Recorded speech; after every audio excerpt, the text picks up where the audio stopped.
talk.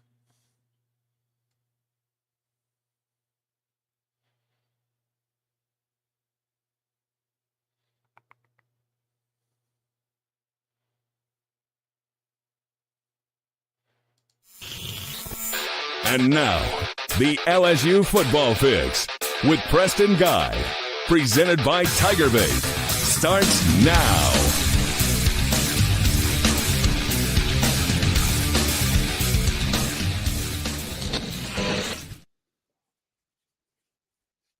And welcome in to your LSU Football Fix. I'm Preston Guy, staff writer at TigerBait.com. Join with me as always each and every Monday night at 8 p.m. on the TigerBait YouTube channel and Facebook page is publisher at Sports Illustrated's LSU Country. It is the one, it is the only, it is Zack Nagy.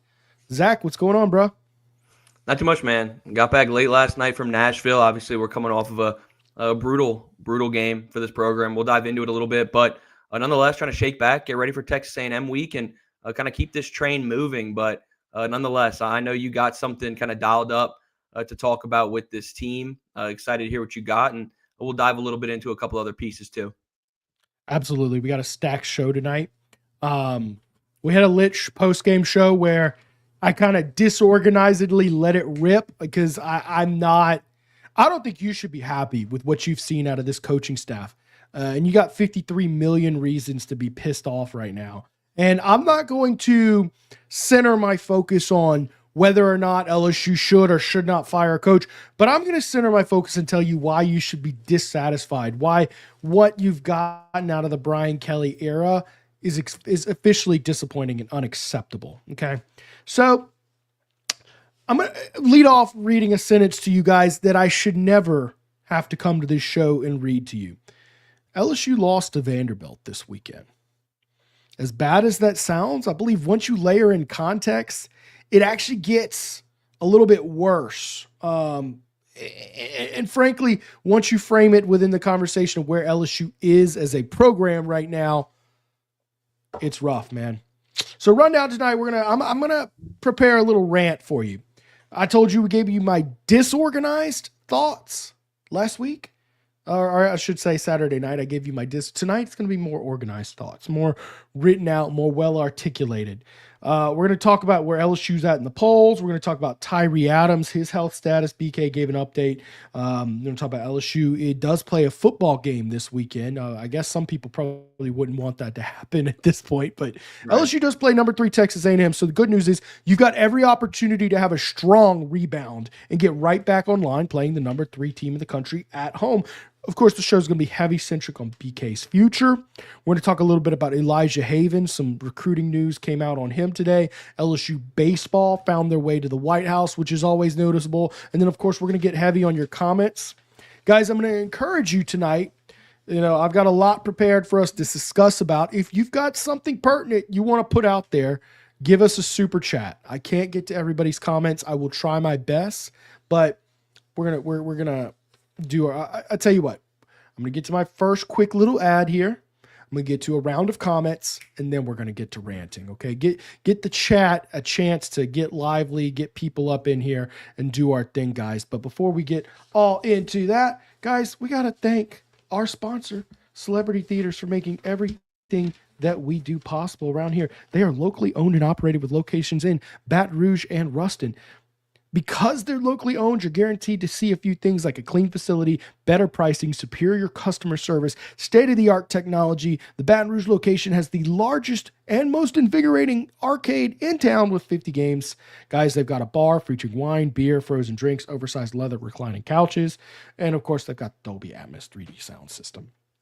You've got weekly promotions going on. They've got Senior Savings Day on Monday, Bargain Tuesday on Tuesdays. They've got half-price arcades and College Night Wednesdays and Thirsty Thursdays for their bar. Check it out, guys. They also host private events, whatever your private event may be. They've got 8 or 10 auditoriums, so plenty of room to take care of whatever you're looking for. Birthday party, corporate party, arcade, whatever it may be, guys, they're ready to go. CelebrityTheaters.com/events.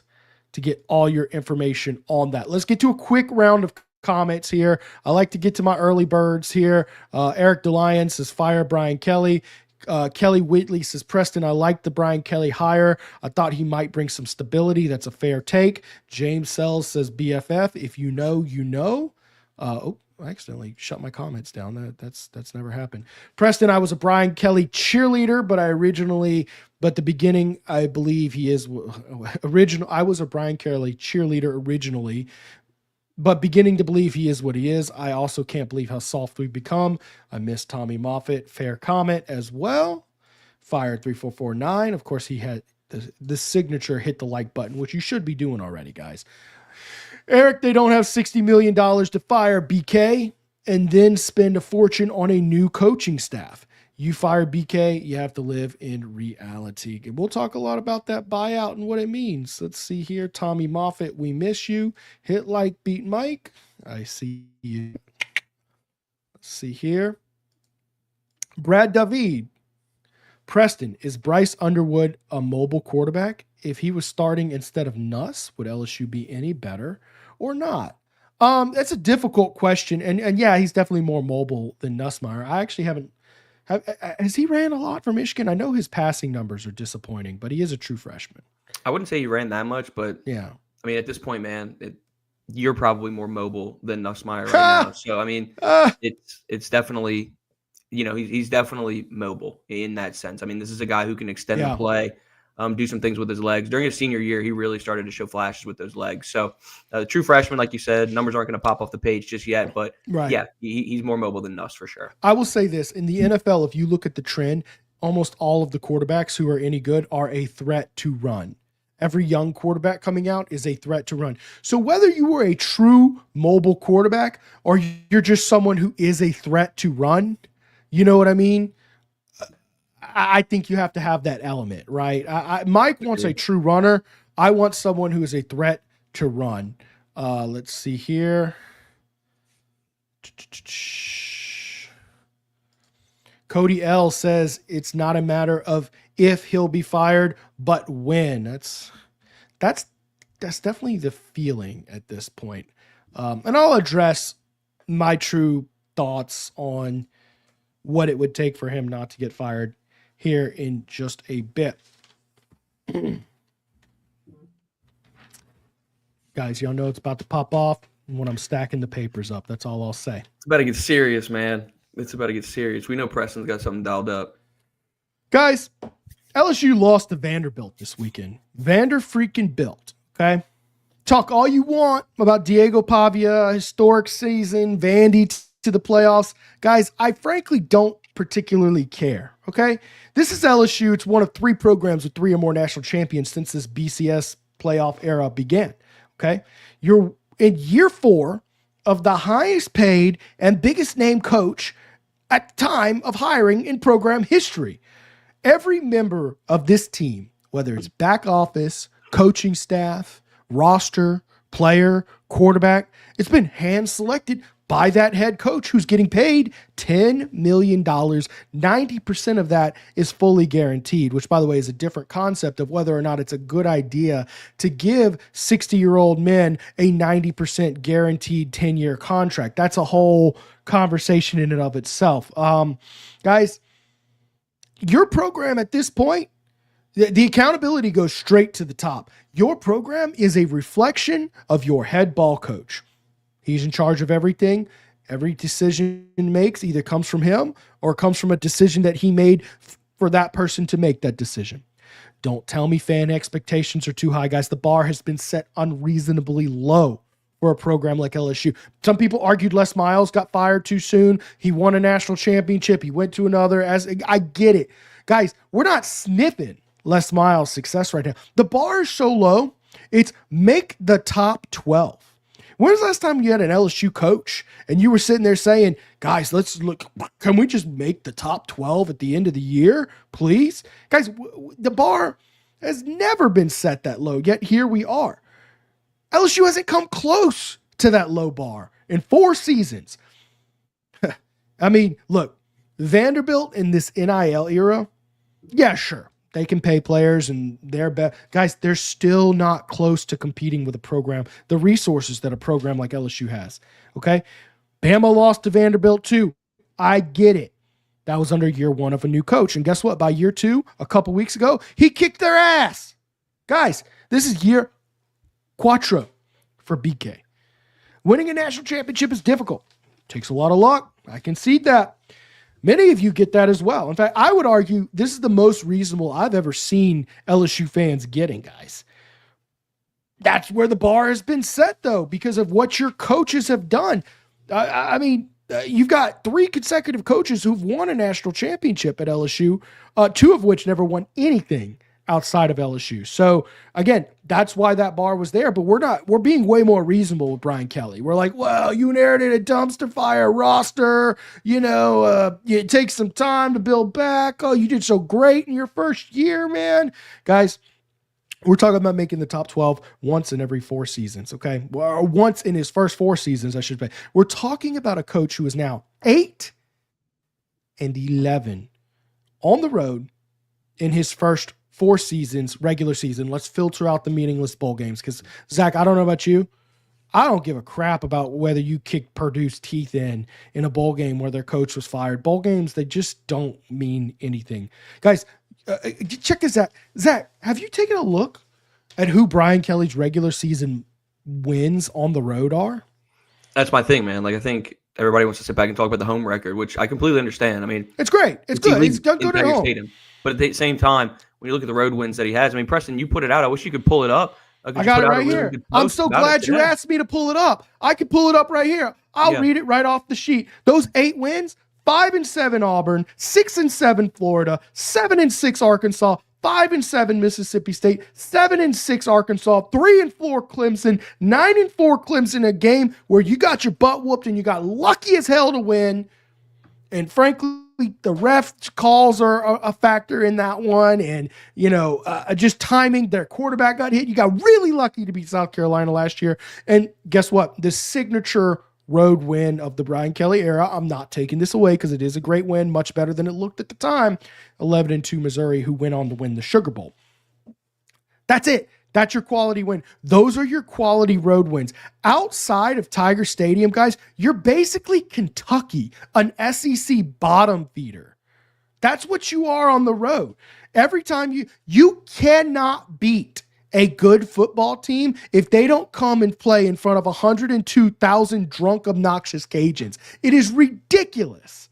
Your losses during that stretch, guess who they include? 5-7 Texas A&M, 7-6 USC, 8-5 Florida, and now Vanderbilt with a clip of their offensive lineman going viral because he knocked the dog crap out of 2 linemen. Remember what used to happen in LSU plays when they played Vanderbilt? Your offensive lineman went viral for knocking out 2 players in 1 play.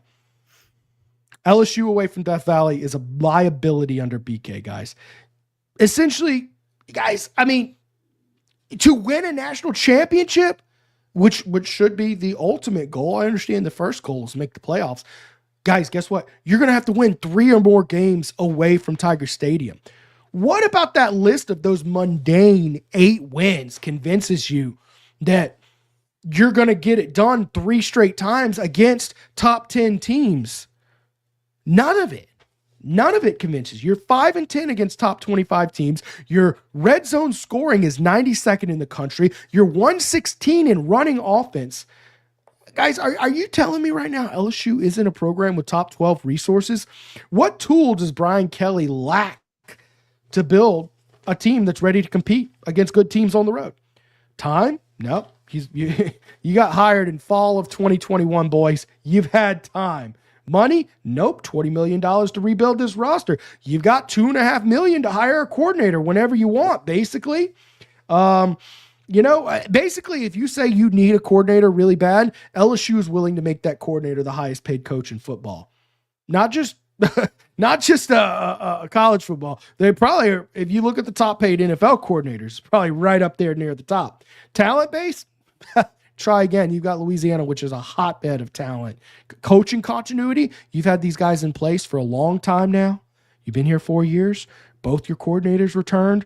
Don't tell me it's about, well, we've got a new some going on. Your worst unit's your offensive line, and Brad Davis' unit is the weakest on the team. Fan base? No, guys, look at the home stadium. Back office, program history, you name it, guys. LSU's among the best, at least top 15 in just about any resource you could ask for. Guys, look, it's very possible this loss to Vanderbilt could signify the beginning of the end for the Brian Kelly era. I'm not lobbying for it. I'm just telling you realistically, this feels like that. Now, I've had moments where it was wrong. I thought the loss to Troy for Ed Ogeron was going to be the beginning of the end for him and probably a lot of people. This is the most heated the program has been since you lost to Troy, okay? It could signify things like that, right? But I'll say this, it'll require a Herculean effort to rebound for Brian Kelly.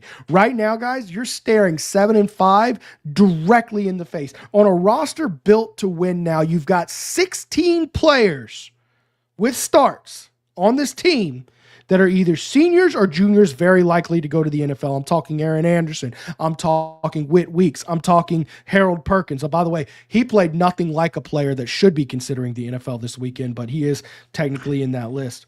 Making things worse, guys, you know what the signature of this Brian Kelly era basically is? The signature move, it's one step forward, two steps back. We saw that this weekend. The offense finally clicks, and your defense got bullied. They scored on 5 of the first 6 drives. The average drive was basically 9 plays, 50 yards, a score, and 5.5 minutes milked off the clocks. Fan support and belief at this coach is at an all-time low.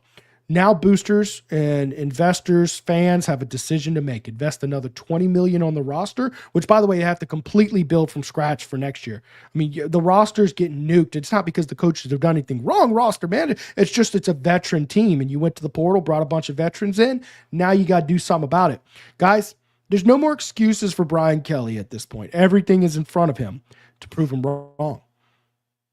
I believe this 85 is good enough to compete for the playoffs. And I think this 85 actually is good enough to beat everybody on your schedule. Prove me wrong, Brian Kelly. Go run the table and look competent when you get there in the playoffs. I believe it is good enough. And if you don't, good luck rebuilding this team and offensive staff next year with zero faith and confidence from your fan base and your boosters and your administration. Look, all I'm going to say is it's facts. Obviously, everybody should give a round of applause to Preston. The monologue was there. He said he was going to go on a rant. He went on a rant. He's putting the papers away. At the end of the day, this team, you said it best, Preston. I mean, this is a championship caliber team. I think everybody knows that. It's a casual take, right? I mean, this is a defense that's a national championship caliber defense. You put all the pieces in effect. I mean, you went out and you dominated the portal, and your portal guys aren't the problem, Preston. I mean, your portal guys are the ones that are even keeping you afloat. The issue to me, all in all, is development. When these guys get to campus, you're getting high 4 stars, 5-star caliber players. But once they make their way to Baton Rouge, they aren't able to take that next step. Weston Davis should be a player that is exceeding all expectations right now.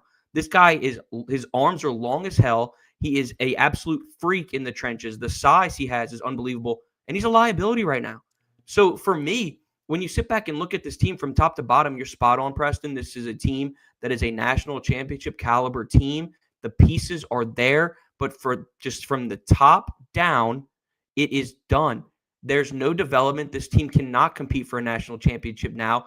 To me, you got the players, but you don't have the people leading them in the right direction. And for me, I think at the end of the day, that's just really where we're at. I think you said it best. You're going to sit here and you're going to have to make some coaching decisions in the next couple of weeks to months, or week 2 months. I'll say that. And, you work from there. You start from scratch again with your offense and see what you can do, Preston. But, I mean, man, for me, the thing, I'm not going to – I forgot who commented it, but I was negative that one day. We're going to ride with this negative Nagy thing till the wheels fall off. Negative Nagy. But we're here now. We know why I was saying those things that day. And so for me, it just comes down to 2 things, man. There's no development right now. Your offense is just not doing anything on that front.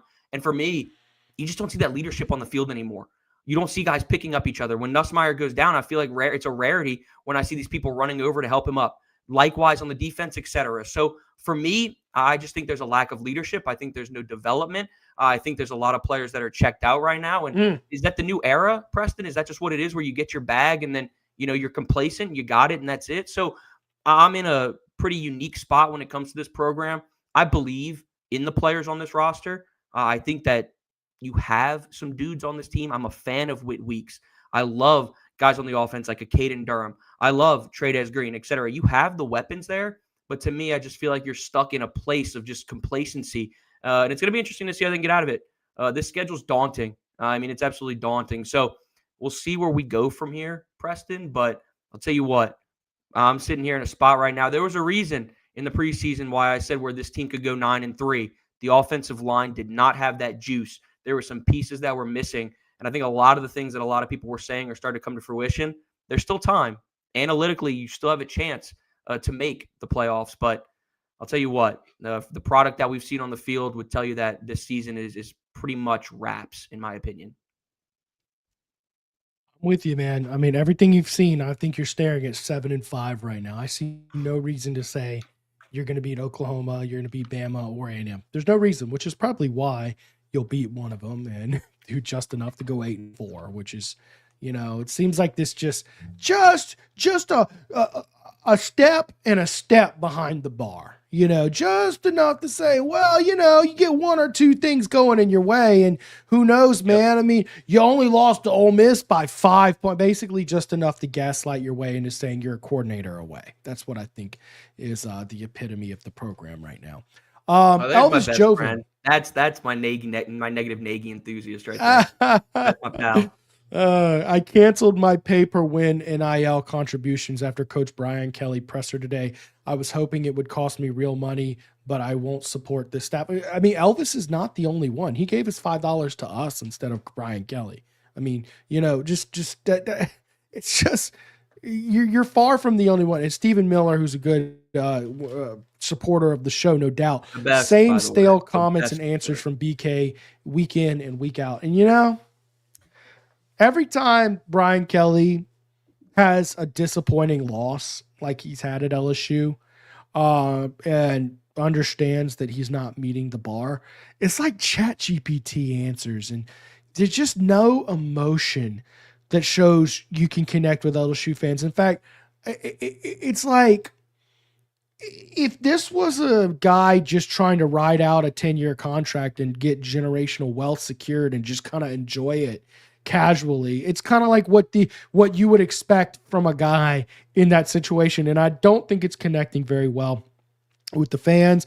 Ogeron, when he lost, still had a lot of fire and passion. Les Miles absolutely did. Nick Saban 100% did. I just don't know that I've seen a coach who just comes out so stale and dislikable after a major loss.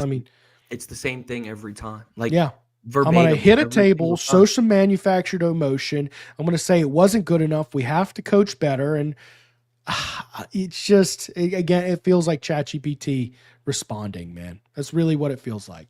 Look, we're going to catch a quick ad break, and we're going to return with some Nagy notes. We're going to let Nagy let her rip, and I'm going to sit my butt back and give some color commentary.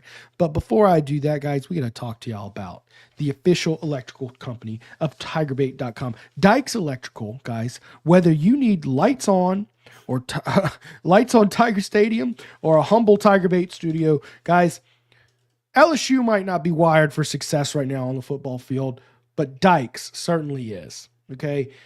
Need a brand new 10-story office building? They can wire that. 200 square foot warehouse you need built? They can wire that. Expanding your existing commercial building? They can wire that. Changing in a break or whole electrical panel or just receptacle in your home or office? They can wire that.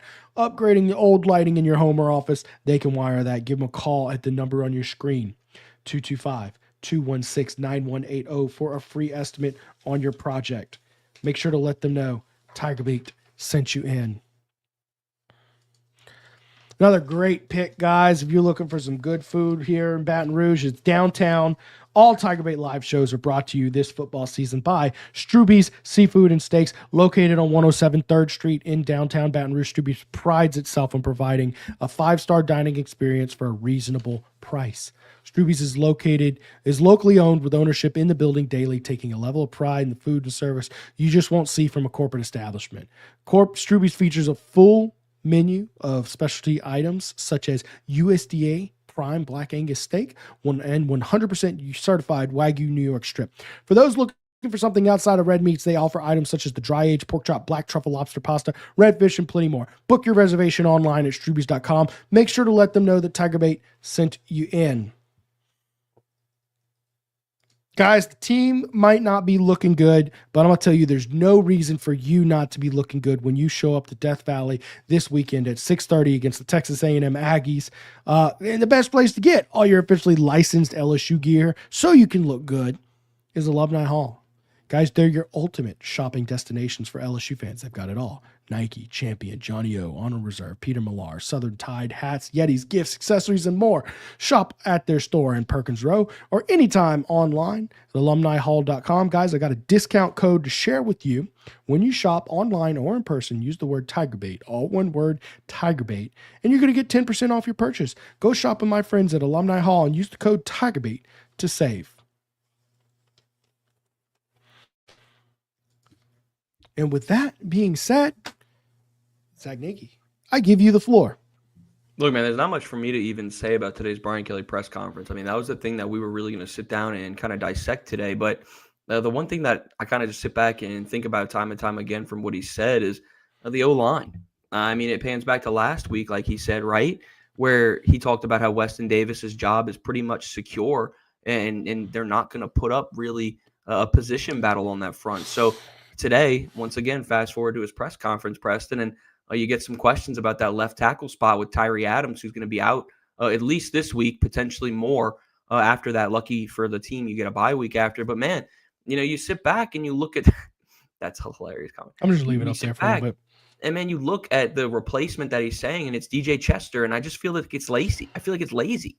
I mean, the clip, I wish we could play the clip, but nonetheless, man, that's embarrassing to the left side of the offensive line. And you got Garrett Nussmeier running for his life, Preston. This is ridiculous. So for me, man, the major takeaway today from Brian Kelly's press conference is, look, it's a lot of the same old, a lot of coach speak, not a lot of answers, not a lot of substance, just kind of up there going through the motions and then walking off. But the thing for me today, man, is certainly the offensive line. You're going to be sitting out there throwing DJ Chester out there at the left tackle spot. For me, I'm a Carius Kern enthusiast. I want to see him get on the field in any way, shape, or form. I think it's lazy putting DJ Chester out there, considering his reasoning for putting him out there is experience. He said that he likes to play experienced players when in years past you put two freshmen on the field at the same time in Will Campbell and Emory Jones. So I feel like it's a little contradictory in my eyes. So for me, man, I think Carius Kern's your guy. I don't think DJ Chester is the one who should be getting those reps. He hasn't necessarily played enough there at the left tackle spot. So all in all, man, I sit back, I look at the O-line situation, and I think that really is the epitome of why this team is struggling so much on offense. It's a casual take, right? I mean, they're getting blown up time and time again. I just texted Dykes Electrical that comment. They said it's hilarious. Yes, technically we can, an emphasis on the word can, but will they? That's a different story. Elvis Joven here with another super chat. Zach, you want to read this one? Yeah, man. Curly's my coach freshman year. Been through seeing a lot. This sucks. Think KU is a good portal destination, great bourbon, and who cares if we win? Take the floor, Preston. Gotta love that Curly Hallman era, man. Boy, it's an interesting time we're in. I don't know. Got another one for you too, Preston. Hook up. Hey, there we go. Tommy Moffitt will be drooling Saturday morning. Yeah, a lot of people are saying LSU shouldn't have let go Tommy Moffitt. I will say this. That is mostly a retrospect take because I remember 2021 vividly where everybody wanted his ass gone. Everybody wanted to run Tommy Moffitt out of town. I have met Tommy Moffitt. I talked to Tommy Moffitt when I was an intern there, and there's not a person in the administration from LSU, top to bottom, that I can say that I enjoyed speaking with more. He's a genuine person. He loved LSU. He loved Baton Rouge, and everybody loved him. There's only one person I can say who's had a negative experience. It's actually Jake the Viking, who was on Mr. Beast channel, who apparently got kicked out after something. He got kicked out for some sort of controversy with Powerades or something, like, I don't know. But anyways, just a funny little touch there. Everybody loves Tommy Moffitt, universally. And he got blamed for the injuries, which is questionable, but I don't know that Jake Flynn is doing a horrible job. It does look bad on the field, but he's also well-respected, relations with Tommy Moffitt, and he uses a lot more data and technology, which I'm a big fan of. Right. So, I don't know. I don't watch the strength and conditioning the way I watch the football team play. So I prefer to talk about the coaches and the player, but you best believe Tommy Moffitt, boy, he would be salivating watching that Vanderbilt player knock LSU around, especially the vaunted LSU defense, which has carried this team thus far. I want to get into that real quick before we go to the next part. Rip away, man. I want to get your thoughts on what we saw defensively, really, over the weekend. I mean, for the most part, you saw Harold Perkins out of place. This is a guy obviously came in with expectations, came back for an extra year in Baton Rouge, and he looked lost out there. The misdirection, kind of the eye candy that you would say. I mean, he was lost. Harold Perkins looked like a lost puppy out there on that field, and this is a dog. I mean, this is a guy who traditionally isn't lost like that. So you saw a lot of blown coverages. You saw your defensive line just get absolutely manhandled in the trenches. I mean, there really wasn't much from a positive takeaway that I could see on Saturday from the defense. I mean, you could sit back and nitpick and say, sure, Mansour Delane, another good game, but you're going to get that time in and time out. So I kind of want to get your thoughts on the defense, what you saw from Harold Perkins in the trenches, et cetera, in that one, because they got absolutely abused in Nashville last weekend. It shows how fragile this elite defense is. And what do I mean by that? I think everything needs to be going right for this defense to be as elite as it is. It clearly doesn't have the depth that you want in any elite unit. Like 2011 defense, okay, you would lose Tyrann Mathieu for a play, or a game, I should say, 2 games, I believe he got suspended for, and Ron Brooks would go out there and ball out, with pick sixes and all that jazz. So why I say you missed 4 key players for this game. You missed Jamari Butler, you missed Gabriel Relaford, who's out for the season and has been out.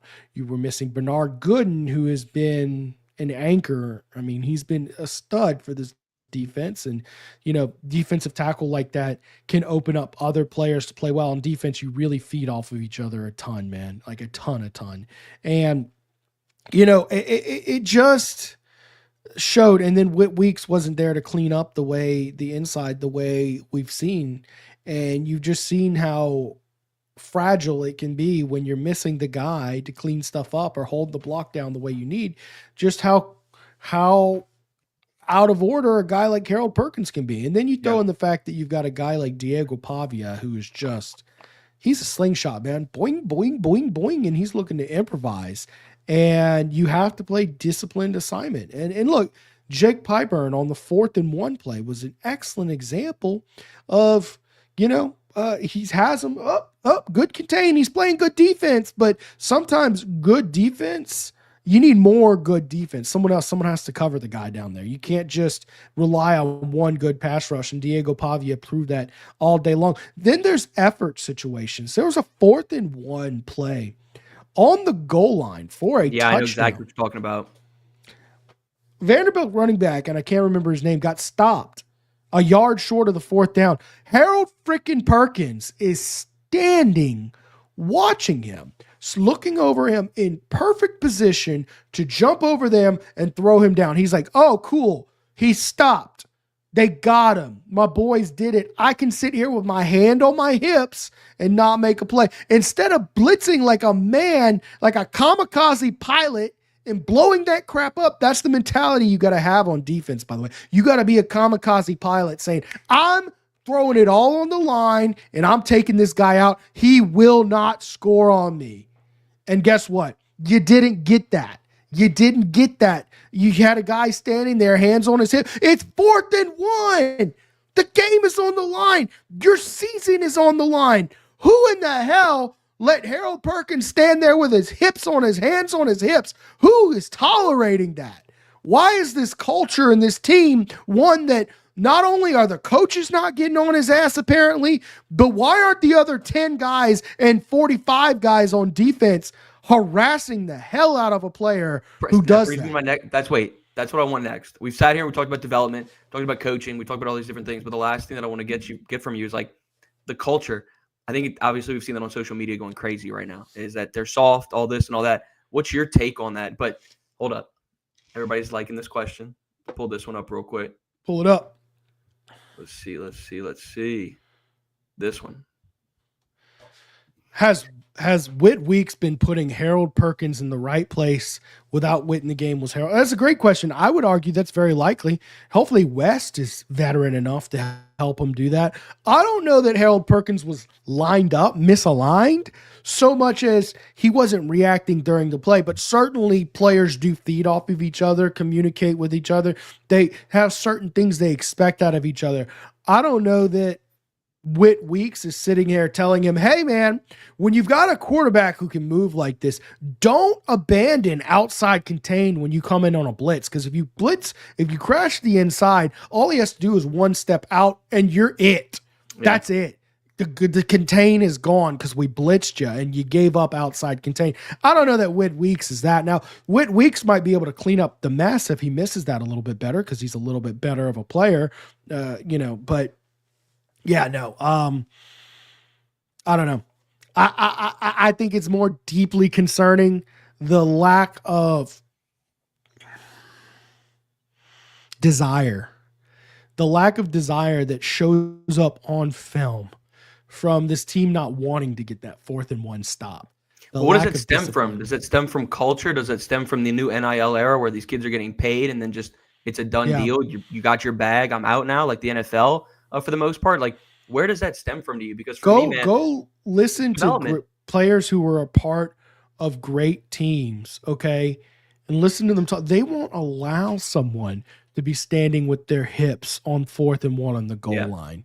They won't allow that. It's not the coaches. Now, it starts with the coaches, but coaches who actually build culture, coaches who aren't just yelling when things go wrong, but they have built a culture.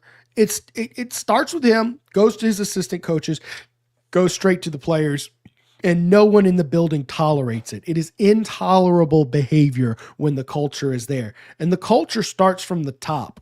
Right. Culture is built on what you are willing to tolerate.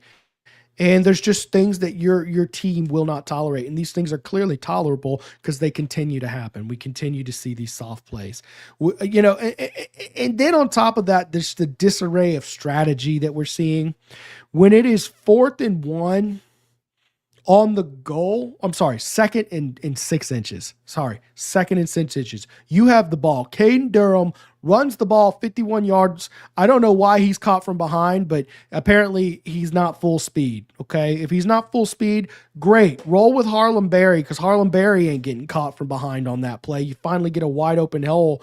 Go with someone who's not getting caught. There you go. No idea why he went MIA. Because of Frank freaking Wilson. That's why, man. I've been watching this for 15 flipping years of Frank. He does a lot of things very well as an offensive line coach. Very well. Very good recruiter, elite manager. I just don't like his running back rotation. He just has this thing where this hot hand guy just gets thrown into irrelevance, man. It was very frustrating for a lot, but ultimately he does coach fundamentals well. He does coach a lot of things very well. I just don't like his rotation, and that's what I didn't like this weekend. Anyway, so it seems like getting the ball at the 2-yard line, 1st and goal from the 2 is a death sentence for this team. It's like -4 points because you're just not getting those extra 2 yards. My thing is on 2nd and 6 inches. Why are you running out of shotgun? Why can't you just call a flipping QB sneak? It's 2nd and 6 inches. Guess what? Just move the ball forward. You might get 3 inches, and then the next play you get 3 more, and then it's a touchdown. This is my point. Like, and I hate to kind of, beat a dead horse or whatever, and kind of sound like a broken record, but I keep going back to this development thing time and time again because it's what I'm stuck on. I'm fixated on it, and I can't get off of it. For me, man, what did we see all fall camp? And we saw it a lot during the spring, but I saw it a lot more in fall camp. When you're in your goal line packages, just this offense being unable to get in the end zone. For me, you look at what this team did in week 1, and it was great. I mean, you go on the road, you can't discredit going on the road in that rowdy atmosphere at Clemson and getting that win. I know that their team is not what it was kind of hyped up to be this year. I completely understand that, and I'm not going to kind of deny that. But when you look at the product that they put on the field then to where we're at now entering week 9, have they developed or advanced in anything that they've done? Because we've seen struggles in the goal line from week 1, fall camp, all the way to now. So for me, look, you played ball, I played ball. It's about advancing your game throughout the season and getting better and more seasoned. And I just feel like I haven't seen a single person on this team other than maybe Tre'Davious Green. I mean, sure, give him his flowers. I mean, this is a freak of nature. When you actually involve him in the game plan, he shines. But I feel like I've not seen one player or one aspect of this team take an advanced approach from week 1 to week 9, from fall camp all the way to week 9. I mean, just from the goal line perspective that you're talking about right there, that was an issue in fall camp. The O-line, an issue in fall camp. Nothing took that next step. So for me, like you said, man, it comes down to coaching. You're spot on. It's ridiculous. It's pretty brutal, man. It really is brutal. And I want to believe in this team more than anybody. I want to believe in Nussmeier. I want to believe in Brian Kelly. I want to believe in this coaching staff, the players. But you're reaching a point right now where the culture is becoming soft. You're not seeing players take that next step. And it's getting pretty brutal from a bird's eye view for us, for sure. It's definitely difficult to watch. It's difficult to analyze. It's difficult to report on. It is what it is. Here's what we're going to do. I'm going to get to one more ad break. We're going to get to comments. We're going to make this a people's show to end the night. Guys, here's what LSU came in the polls ranked 20th and 19th. Is probably higher than it should be. Spoiler. Tyree Adams is out this week. We don't know how long his injury will be. LSU is plus 2.5 against Texas A&M. It's the first time in a long time that anybody not named Alabama has been favored in Tiger Stadium. Maybe a sign of the ages. Elijah Haven, who is among the top quarterbacks in the country, national analysts are predicting him to sign with our commit to Alabama. And the White House had an awesome baseball team, 2 awesome baseball teams today. They got the gat in the White House. That's it. That's all my structure I had for tonight. We're throwing it away. That's my takes on it. I hope y'all enjoy them. We're going to get to your comments. We're going to give it back to the people tonight. It is what it is. Let's pay some bills here. Guys,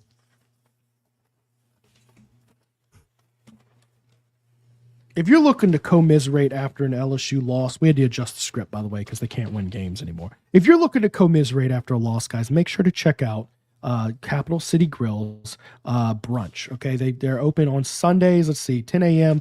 to 2 p.m. for that. 11 a.m. to 2 p.m. for their Sunday morning brunch. Guys, one thing we try to do with all our TigerBait sponsorships is partner with locally owned businesses we've experienced and we know firsthand can provide an excellent and outstanding experience for our listener. Guys, Capital City Grill fits that role perfectly. Located at 100th Street in Lafayette in downtown Baton Rouge, Capital City Grill is your ideal lunch and dinner stop for a casual dining experience.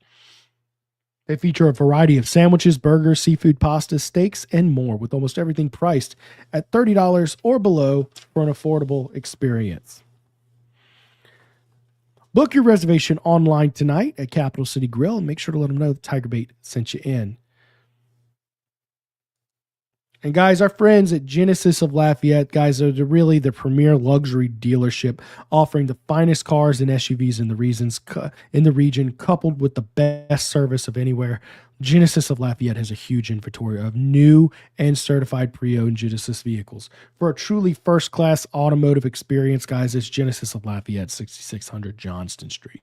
Here to exceed your expectations, it's Genesis of Lafayette. Shop us online at Genesis of Lafayette or call them at 877-856-2961. Low energy, low drive. Rejuve Medical offers testosterone therapy to help you get back to feeling strong, sharp, and confident. Kick fatigue to the curb with RejuveMeMedical.com today. I've noticed that my mental clarity is better. I'm able to focus more. My energy levels are up, and I bounce back in the gym more like I'm in my 20s and 30s. I feel like myself again, stronger, sharper, and ready to take on anything. Zach, I got to get the boys out to Bay soon, man. Located on 315 North Boulevard in downtown Baton Rouge, they're serving up the freshest farm-raised oysters from Grand Isle. No bud, no grit, just clean and delicious flavor. Not in the oysters, guys. They've got plenty of things. You can swap in some boiled shrimp. Their turkey brie and bacon sandwich is one of the better sandwiches you're going to have in the city. They got the classic roast beef po' boy. And guys, they've got a bar fully stocked with top-notch bourbon, whiskey, craft beer selection, guys. Don't miss out on Baton Rouge's newest oyster spot. And make sure to let them know TigerBait sent you in. All right, guys, let's get to some comments tonight. I got a pretty good one up here. Oh, pull it up. Yep, I just found one. quick. I hadn't even read it. I was just going to read it and roll. Ask P&Z, what do you think about the team leadership? Who are the leaders and how disappointing has the three players who ascended SEC Media Days? Well, that was Whit Weeks, Chris Hilton, and Garrett Nussmeier. Very disappointing. I mean, look, here's the deal, man. I'm not in the locker room talking with these guys and seeing them. I have heard reports of Nussmeier and his work ethic that are not great. I don't know, man. I don't know. I don't want to comment on what these young men are doing. I don't even know if the players are the big problem right now. I think it's more so. I don't believe the 85 is the problem with this team. I believe it is more so the coaching at this point. Thoughts on that? I mean, do you have any? I guess all I can tell you is I like these three young men. I've interviewed them. They seem like outstanding young guys. They've worked hard. We've seen the reports of Nussmeier and his work ethic. That's all I'll say on that. Zach, do you have anything to add on that? I mean, I just wish I knew more about their day in and day out leadership efforts. Yeah, for me, I mean, leadership, those things change from SEC Media Days to when you're in the trenches in October. I mean, we know those guys that went and represented the program during SEC Media Days, and those are true leaders for this team. But I've had a couple of opportunities to sit back and really talk with Braylon Moore, LSU starting center, and he's a guy that's really become a leader for this team, and he's really hinted at Garrett Nussmeier and Whit Weeks also being a pair of guys that have really kind of stood up in the locker room and really kind of been outspoken with this team. And I think it plays a pivotal role for me. What do I think about the leadership, though? I mean, again, to Preston's point, we're not sitting there in the locker room and really getting the opportunity to pick these guys' brains all the time. But I had the chance to talk to Braylon Moore after the game in Nashville when they lost to Vanderbilt, and he was obviously distraught. But it's about just continuing to pick up the pieces and keep moving. I think leadership is certainly an issue. I think when it comes down to it, when you lose this many games and it seems like there's not much of a pulse on the team, you need some leaders to step up. So for me, I think we can question the leadership right now after 2 losses, but moving forward, this is where your guys are going to really have to separate themselves and become leaders. So Whit Weeks, Garrett Nussmeier, Harold Perkins, etc. Those are guys, Braylon Moore, who really stood up and tried to lead this team in a certain kind of way. I can tell you from the player interviews I've done, I mean, I like a lot of these guys on the team. In fact, I remember leaving fall camp thinking, man, this team really does feel like there's some special bond there. There's something special cooking. I mean, the Weeks brothers, I really like them. The one assassination of leadership I will throw out there is what we witnessed from Harold Perkins this weekend. The standing around. I don't mind missed assignments. That's not poor leadership. That's just a mental error. Okay. Yes, a great leader is going to avoid those mental errors and elevate those around him to not make mental errors. Hands on your hips at 4th and 1 on the goal, brother.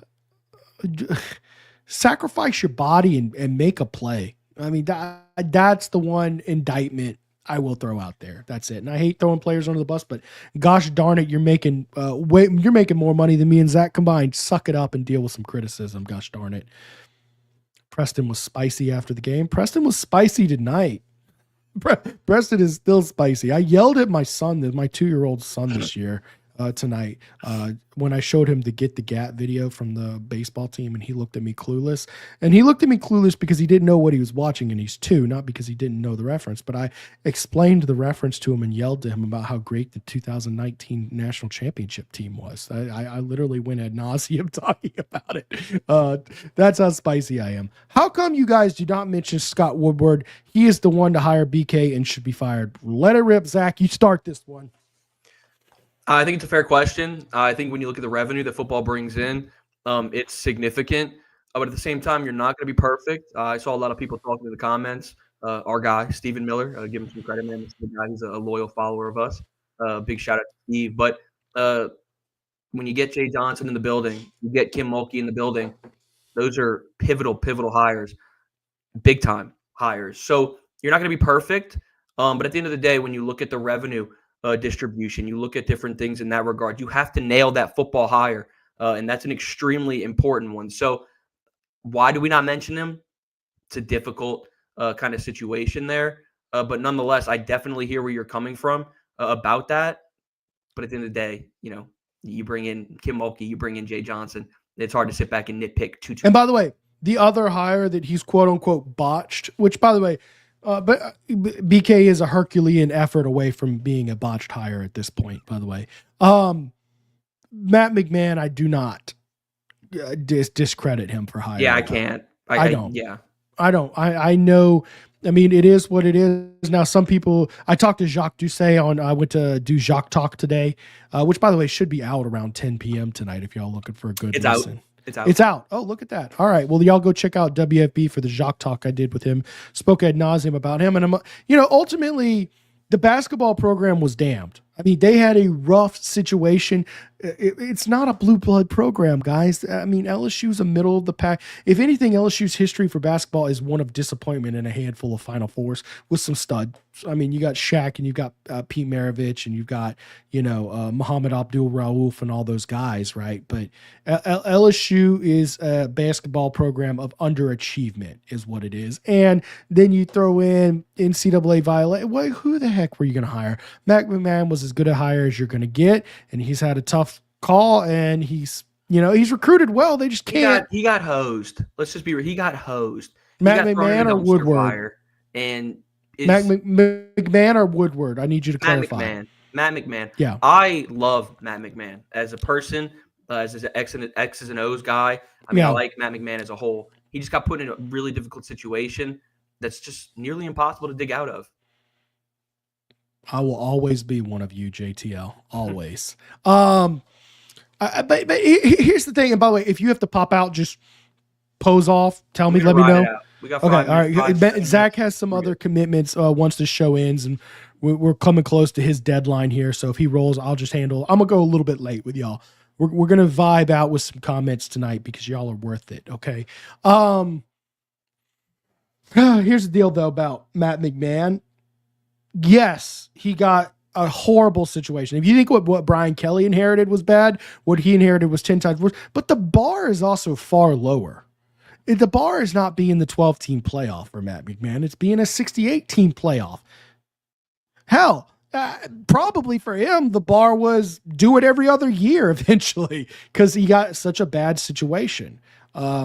Yeah, I do think that he needs to eventually get something going, and we're entering year 4 under Matt McMahon, and something needs to. There needs to be an uptick there for him to continue getting retained. But I'm not going to blame Woodward for that. So outside of the Brian Kelly era, a Brian Kelly situation we find ourselves in, Woodward's got an A+++ on his resume here. It's just so happens the biggest hire he's made. You've got stuck with a horrible contract. And by the way, poking all my feelers that I can around today, the response as of today is simply that LSU's not in a financial position to pull the plug on Brian Kelly. Sorry, it is what it is. However, the way these things work is some millionaire gets disgruntled enough and he says, how much I got to pay to get this guy to go? And that's how that works. That's how that system works. It's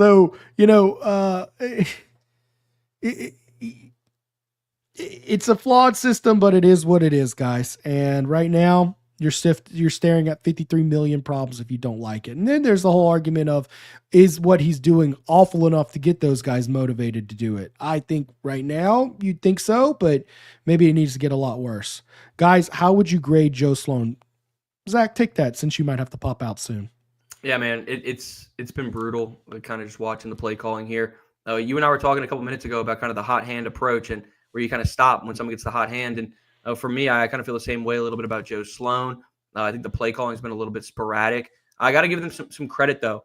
I have to give this team some credit at Vanderbilt, where they really went out and put together arguably their best offensive performance of the year. So I can't sit here and be too pessimistic about the offense in week 8. But leading up to it, man, it's been brutal. I think Joe Sloan's a great person, but as a play caller, it's super challenging going from a quarterback's coach and getting elevated to a SEC offensive coordinator. I think he was put in a pretty challenging situation, and we're starting to see kind of the repercussions of being put in a situation like that. So I think Joe's a fantastic guy, but it's really been a brutal season for him, kind of from a play calling perspective. What you got, Preston? I mean, yeah, his play calling hasn't been great. I was probably one of the last ones to defend Joe Sloan. I think he does some things well, but I just don't think he has a great handle for the game, and he doesn't read his team well, and he's not preparing his personnel. You're blowing timeouts in situations you don't need to. You've got situations like the overthinking. Okay, you got to get 6 inches. No, quarterback sneak. No. We're going to do wide receiver motion, and but the play worked. And Brian Kelly tried to brag about that today as if getting a play to work for 6 inches is something to beat on your chest about. There's 75 flipping play calls that'll get you 6 inches. It's 2nd and 6 inches. Just run the ball straight forward. Stop overthinking it. It's not rocket flipping science. So yes, a lot of what Joe Sloan has done this year frustrates me. I love Joe Sloan as a person. He's a great guy, but ultimately it's going to be hard for him to keep his job. And it makes me sad to say, but he's not doing a good job coordinating plays. His offense has 116th in the country in running the ball, and he refuses to implement any sort of power running game. I don't know how much of that is on him versus how much of that is on Brian Kelly, but it's not working. It's not working. Then on top of that, you look at the recruiting front. LSU has missed on all quarterbacks last year. They went all in on Bryce Underwood and had no backup plan. As if in this era of NIL, that's a smart thing to do, not have a backup plan for the number 1 player in the country. Had no backup plan. And then you transition into 2026 where it looks like you're going to go over with a quarterback again. I understand in this portal era, you can get bailed out. Guys, that is malpractice to go 2 straight years and not sign a quarterback. Joe Sloan, I'm sorry, buddy. I can't give you a great grade right now, man. If we're being honest. And look, no one person is worth sacrificing the truth for. Dane Bergeron, I am tired. Hear your answer on this, and then I'm going to have to get out of here, but I want to hear your answer on this first. Okay, all right. I am tired about hearing about what BK inherited. He had his best season with what? Yeah, you're going backwards. No more excuses for BK. Your best season was the one where you just came in and you had nothing, and now you're regressing. You're staring 7-5 directly in the face, and this is no anybody bringing up the dumpster fire roster he inherited. They're being disingenuous. They really are. There's no way that has any impact on what's going on now. Stop with the excuses. Go win some good football games. You have one good win. One. Since you got on the road, since you took over. You're 8-11 on the road. Cut the BS, guys. Go ahead, Zach. Take it. Yeah, I mean, I completely hear that. I mean, that's a fantastic point. I appreciate the super chat as well, Dane. Thank you very much. But nonetheless, I mean, it's brutal. I mean, you're spot on right there. His best season was the year that he inherited the program. And since then, you kind of peaked too early. And now you're starting to sit here and kind of go down. So, yeah, there's not much more to add on to that, Preston. You nailed it. The comment kind of speaks for itself. It's been a brutal last couple of years under BK. We'll see kind of the trajectory that they can go on down the stretch of this year. But like Preston said again, you're staring 7-5 right in the face if you don't try to improve things sooner rather than later. It's going to be fun seeing how this team comes and reacts this weekend in Tiger Stadium. Zach, do you have to pop out? I do indeed. Kill the rest of the show, my man. I'm going to just go for 10 minutes or until I run out of super chats. How about that? If y'all keep me with super chats, I'll stay till midnight. I swear to God, I will. On the job training. And Zach, I'll catch you later, man. Thank you for coming. Later, man. That's Zack Nagy, guys. What a stud. Anyways, he's got to roll out. I'm going to sit here and vibe with y'all because I think y'all deserve some extra stress relief. One thing I hate, on the job training has no place at LSU. Rodney, that is a wonderful point. Wonderful point. You shouldn't be pointing at coordinators and saying, well, he's young and needs – no, brother, this is a premier job. LSU has the capability to make anybody who comes in the highest paid at whatever position they're doing, and they've done it time and time again. Why are you going with rookie coaches? And I'm going to tell you, the last time you saw coordinator hires of that caliber, Ed Orgeron, after he had to fire who was it? Bo Pelini in 2020, gave him a $2.3 million contract, which was asinine to ever give a coach who was making $150K at Youngstown State $2.3 million. That's completely unheard of. They said, look, Orgeron, we have no faith in you. Here's your death sentence. Go, here's $1 million, no guarantees. Go hire some rookie coaches and good luck, brother. It'll be interesting to see if any such death sentence occurs for Brian Kelly, because you're going to have to make some changes on offense this year. And if you go turn around and it turns out you got to go hire Joe Schmo, position coach out of the NFL, and more on the job training, that means it's a vote of zero faith in Brian Kelly, and they're preparing to just pay for the buyout because they don't want to pay the buyouts of the coordinator, the assistants, and the head coach. Got another super chat here for $10. Thank you, SWB31192. BK says the same thing every week. I feel he really don't have a damn clue how to fix it. I was saying today, it feels like, hey, ChatGPT, what do I say to a bunch of Southern coon asses when I just lost to Vanderbilt? Like, that's what it feels like. It feels like insincere, disingenuous. It just doesn't sit right. It's, I'm going to hit the table and show you how angry I am. It doesn't sit well. It's not sitting well with me at this point. There was maybe a point in time where, it's like, and it is hard to say the right thing, but just the manufactured emotion, especially when you're looking at it, it's like, it seems like a lot of these are cultural from the top issues at this point. Yeah. I don't know. Yeah. I concur. This is what I'll get you there. Let's see here. Let's see if we got any good comments here. I think I finally ran through all my super chats. Hakeem Batiste. Sloan is not a good OC. He is an excellent QB coach, though. And I will say this. I hope for Sloan he is somehow retained in some way, shape, form, or fashion. However, it's ultimately very damning when you go back-to-back recruiting classes and you don't sign a quarterback. Pop Houston's excellent. Love what they're doing with the 27 guys. You can't go 26 and 25 without a QB. That needs to change as well. So that's his flaw. And then you have to also criticize him for the development of Nussmeier. Maybe you could fabricate the argument that, oh man, well,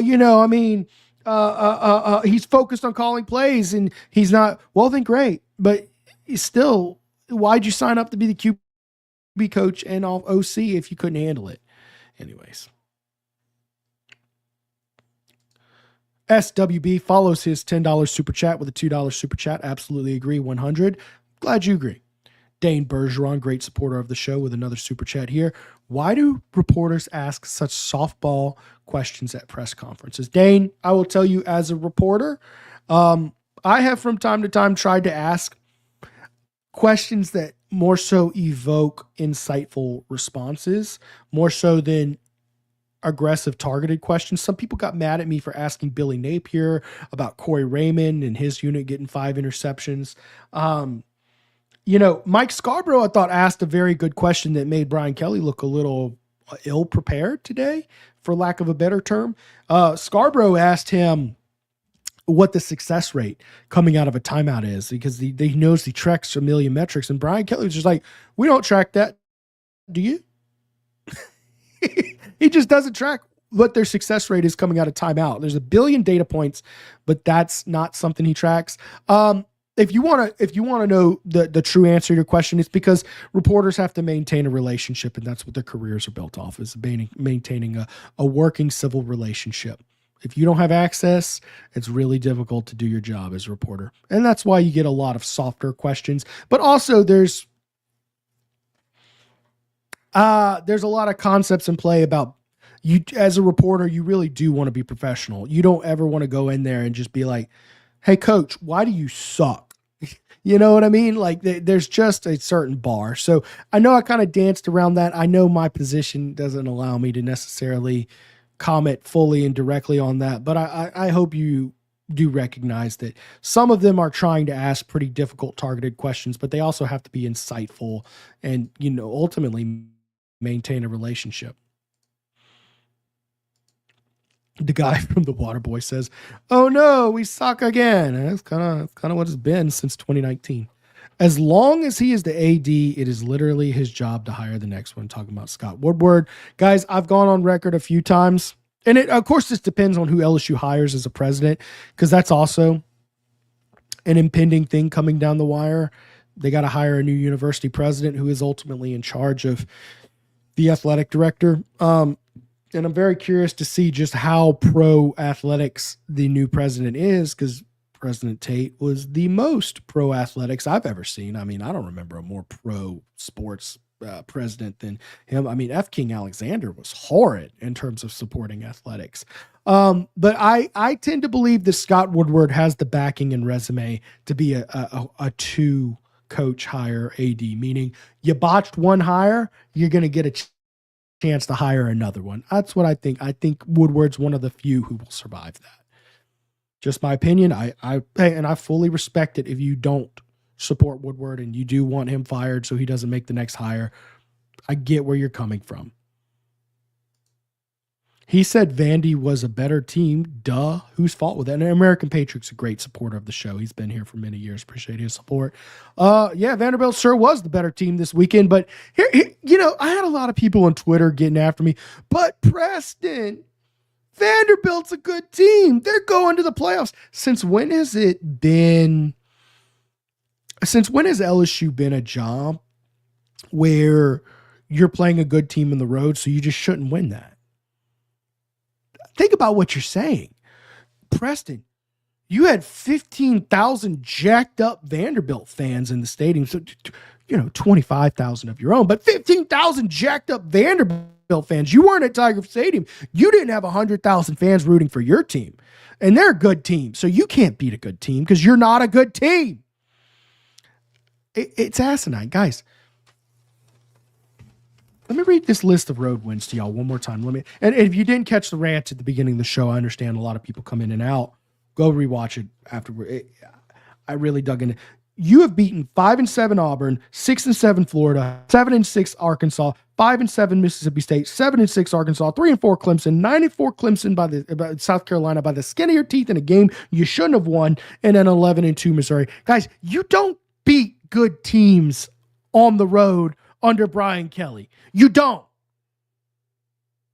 You lose. Every time you play a good team, you lose unless you've got those Tiger Stadium LED lights at your back and 102,000 crazy fans shouting feline phallic war chants. You lose. That is the signature of the Brian Kelly era. You don't win tough road games, period.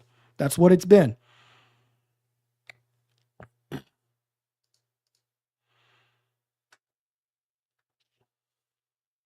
Speak on Jack Pyburn. Jack Pyburn, man, he played his heart out. I got nothing against him. Maybe you've got something on film that I haven't seen. That's a dog. I don't care. I don't think it's the 85 that's the problem. Remember Bobby Hebert ripped Les Miles a new one after the 11 Natty game? Yep. And his relationship with LSU is what it is after that point. I think Bobby Hebert, his son was in that game and got benched for that game and didn't play, and that played a role. Count the money. Preston, why does Matt Moscona hate y'all all while he runs? Why does Matt Moscona hate y'all all the while he runs defense for the BK regime?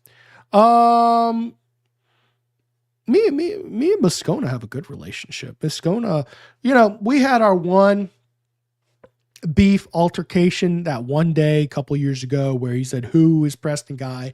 And ever since that moment, I kind of tweeted back at him, didn't like that. He called me and he's just been the most sincere, nice guy, most supportive guy. I have nothing negative to say. I don't know what his defense of Matt Moscona, I didn't listen, what his defense of BK regime is, but all I can tell you is these are the facts, brother. You don't believe me? Google it. You don't beat good teams in the road. You don't. It just is a fact. You've beaten one in 4 years. You got 0.25 quality road wins per year under Brian Kelly.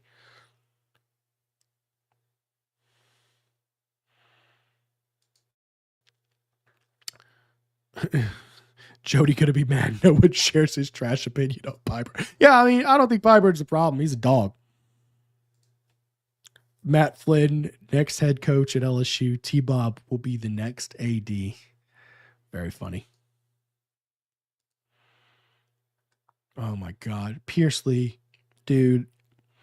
I don't have anything nice to say to you for bringing up Mickey Loomis on this show. I have bad thoughts about you. Mickey Loomis would tell us to look beyond the results.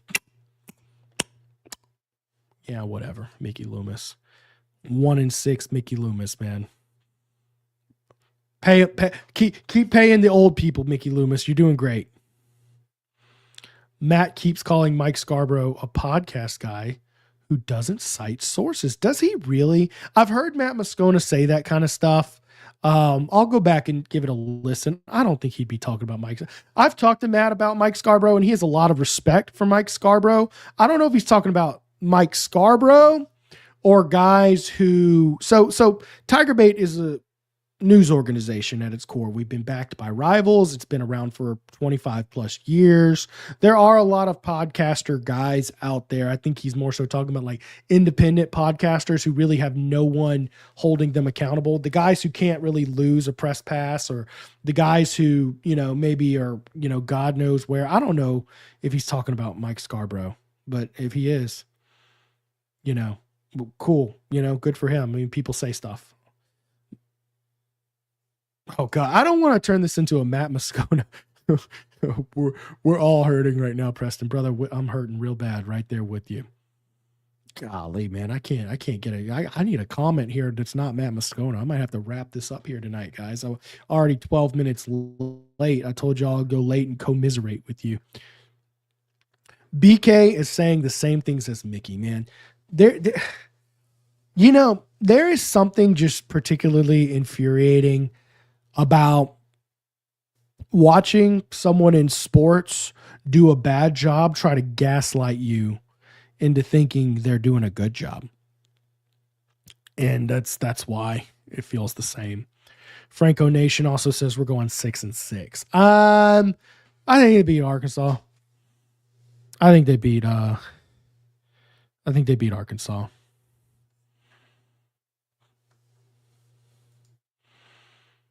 Would any analyst be promoted when the offensive staff is fired? Jamie Seneca, this is something I actually wish I had brought up earlier when I was really cooking. Hey, BK,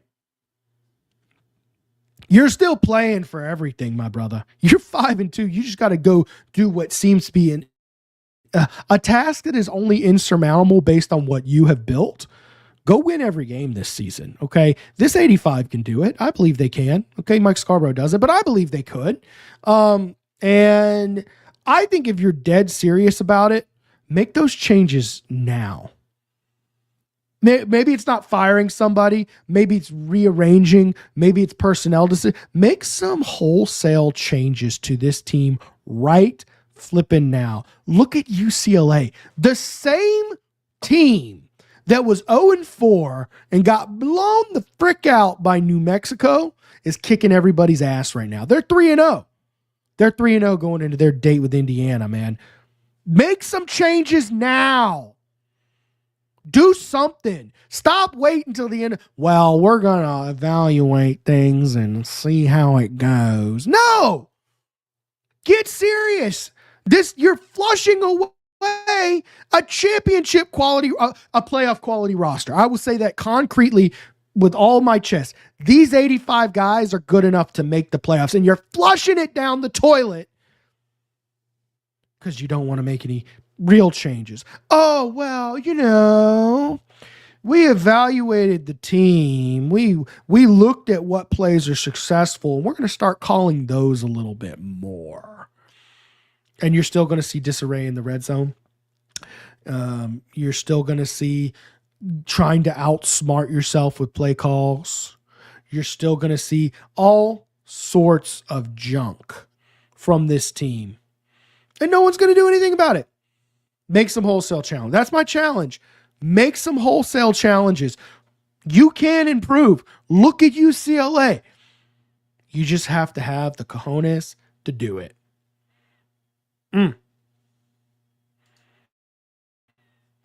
We are not beating Arkansas. They are improving weekly. Hey, it's going to be a daunting task too, my brother, but that defense is dog trash. So that might be exact.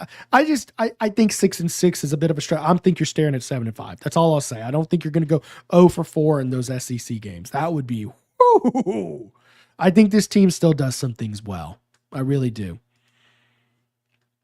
What's your feeling of the outlook for next year? Not necessarily player returns, but year-to-year development. Well, Pierce, we've been talking all day about how the lack of player development on this team is costing them dearly. It looks atrocious.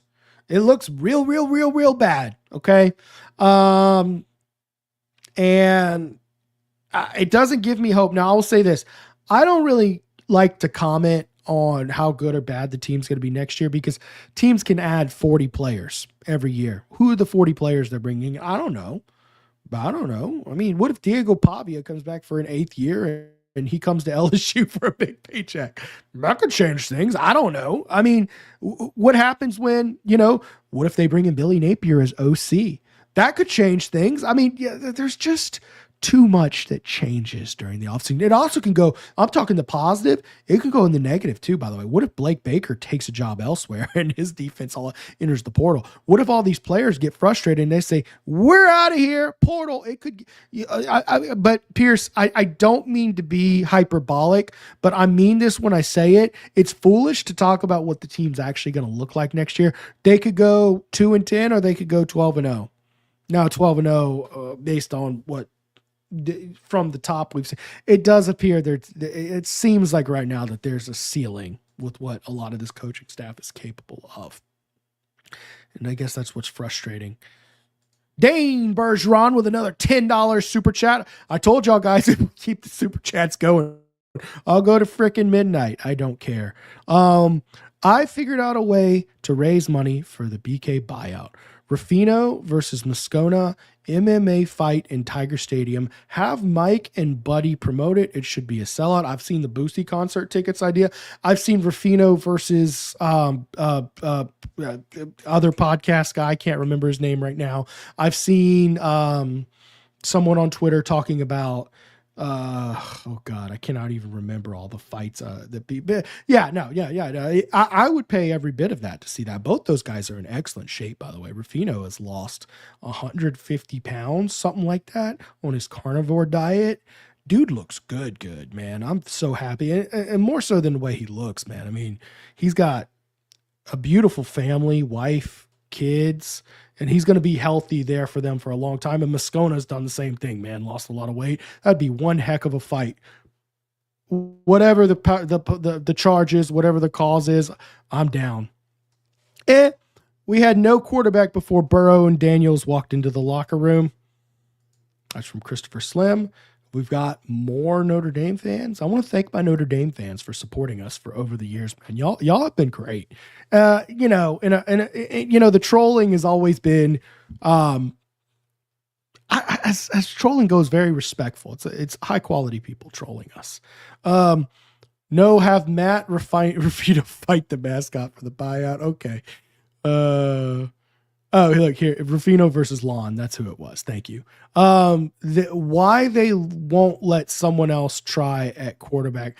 Because I think they saw practice and they think that Nussmeier's the best they got. Blake is too thin against Law to be a skinny. Oh, they're both. He's a skinny Italian now. Here it is. Ona versus Condon and RC versus Fahoko. Golly, big stat Kelly with the being clutch there. No, you weren't being rude, Raymond. I've told y'all that y'all have been just very. I appreciate I appreciate y'all coming in and showing the love. That's all I'm saying. I appreciate it. Although I did get mad on the post-game show because like Notre Dame fans were sending super chats to encourage us. There's a word that rhymes with truck that Mike Scarborough said before the show last weekend. That's how I feel about it when you come to encourage us. There it is. Condon versus Moscona, Lon versus Blake, Ryan Clark versus First. Quality social media content from the No Chill podcast, guys. How about that punter? What a game, boy. I sometimes think about what this season would be if it weren't for the punter. You're one of two teams who haven't scored 25 points in a Power 5 game. Always had respect for LSU. I will again one day. Really want to know what Ryan Clark told the locker room one day. Well, maybe you need to get with Zach Von Rosenberg or someone who was there and see if they spill the beans. Guys, I had a lot of fun with y'all. We went 20 minutes over tonight. I appreciate all y'all watching. If you missed the beginning of the show, I highly encourage you when this starts, just hit the replay button. Just get to my rant. It probably starts somewhere around the 15-minute mark. Get to the rant and you'll see exactly why I'm so fired up right now. It's putrid right now. It's a putrid outlook. Appreciate all y'all for watching. Please hit the like button if you enjoyed the show tonight, guys. It really helps get our analytics going. Thank you for all the super chats. We had a ton of super chats tonight. Appreciate all y'all support. Mike and Buddy will be back Wednesday night at 6 p.m. Don't miss that. And guys, we will be live probably about an hour after the game ends Saturday night right here on this YouTube channel. So y'all make sure to plug into TigerBait.com where we post all that. I appreciate y'all. And like Count the Money says, smoke a cigar and take a load off. Yeah, I like how you can tell how I feel, guys. I try not to let my emotions get to me, but we let it rip tonight, baby. We had some fun. I will see y'all next Monday at 8 p.m. and in the post-game show.